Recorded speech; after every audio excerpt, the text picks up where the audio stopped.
Bonjour à chacun et chacune, que le Seigneur vous accorde une bonne journée en cette journée où les paysages ont revêtu leurs plus beaux atours blancs.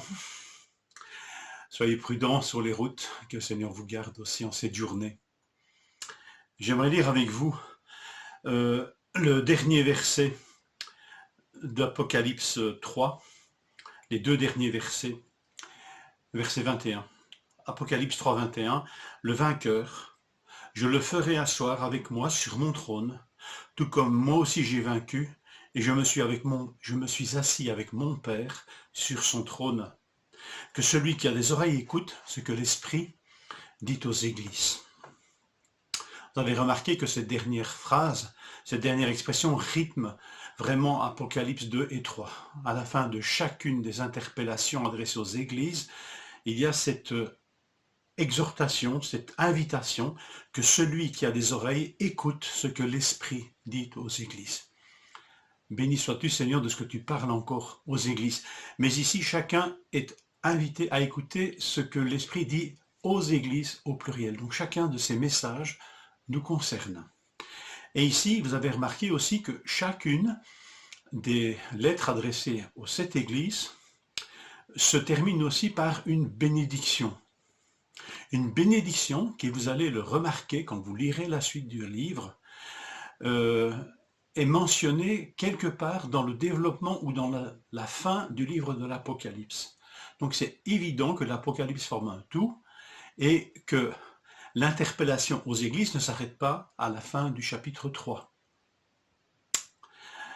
Et cette dernière promesse faite à Laodicée est donc le vainqueur, je le ferai asseoir sur mon trône avec moi, tout comme moi aussi, dit le Seigneur, j'ai vaincu et je me suis assis avec mon Père sur son trône. Quelqu'un soulignait que finalement l'église que l'on considère comme la pire, celle de Laodicée, hérite de la meilleure promesse. Mais si nous ne retenons que toutes les lettres sont adressées à toutes les églises, aux églises, eh bien, c'est à toutes les églises aussi que nous pouvons considérer que cette parole est adressée. Le vainqueur, je le ferai asseoir sur mon trône avec moi, dit le Seigneur.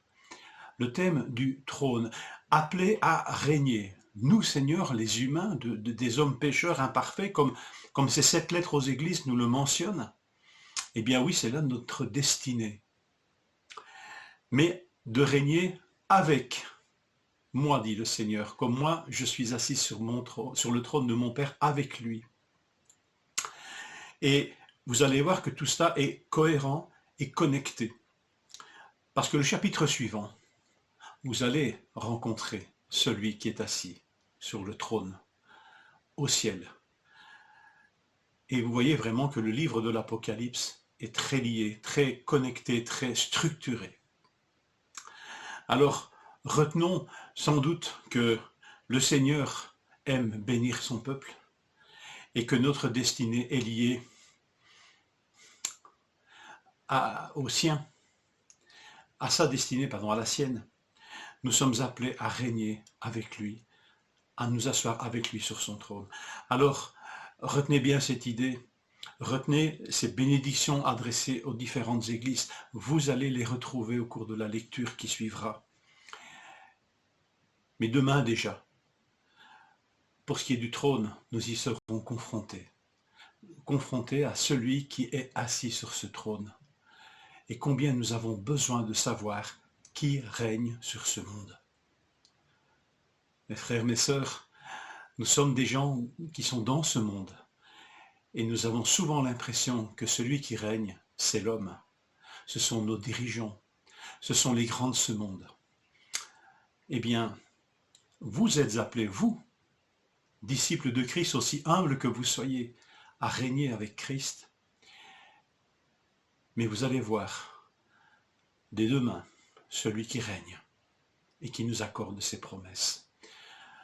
Mes frères, mes sœurs, prenez courage, comme moi-même, et préparons-nous à comprendre de mieux en mieux qui est celui qui règne dans ce monde.